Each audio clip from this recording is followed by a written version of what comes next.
ప్రస్తుతం ప్రపంచవ్యాప్తంగా information technology రంగం ఒడిదుడుకులు ఎదుర్కొంటోంది.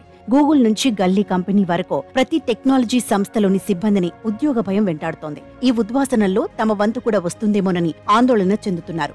భారత్లో కూడా ఐటీ సంక్షోభ ప్రభావం ఎక్కువగా కనిపిస్తోంది. పెద్ద ప్రాజెక్టులు లేక, ఆదాయం రాక టెక్నాలజీ కంపెనీలు విధి లేని పరిస్థితుల్లో ఉద్యోగులను ఇంటికి సాగనంపుతున్నాయి. ఈ తొలగింపుల వల్ల ఉద్యోగులే కాదు, ఐటీ రంగం కూడా బాగా నష్టపోయింది. ముఖ్యంగా ఆర్టిఫిషియల్ ఇంటెలిజెన్స్ ఏఐ ఉద్యోగాలపై ప్రతికూల ప్రభావం చూపుతోంది.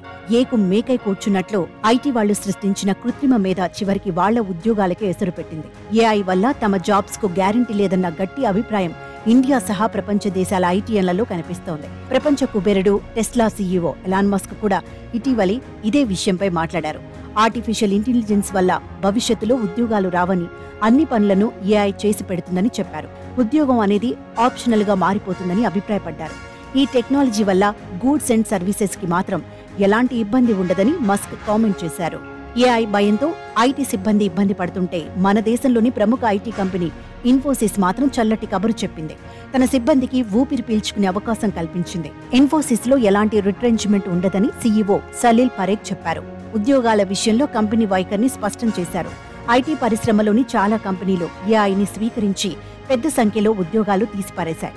మేమైతే ఏఐని అడ్డుపెట్టుకుని మా ఉద్యోగుల్లో ఎవరిని తీసేయం. ఇప్పుడు ఐటీ పరిశ్రమలోని చాలా కంపెనీలు ఇలాంటి కఠిన చర్యలు తీసుకున్నాయి.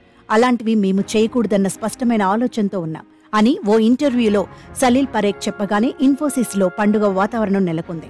వేల మంది వేడుక చేసుకున్నారు. పెద్ద కంపెనీల్లో ఒకేసారి చాలా రకాల టెక్నాలజీలకు సంబంధించి కొత్త పనులు చేయవచ్చని ఇన్ఫోసిస్ సీఈఓ చెప్పారు. రాబోయే సంవత్సరాలలో నియామకాలు, శిక్షణ ద్వారా జెనరిక్ ఏఐలో నైపుణ్యాల వృద్ధిని ఇన్ఫోసిస్ లో కొనసాగిస్తుందని అన్నారు.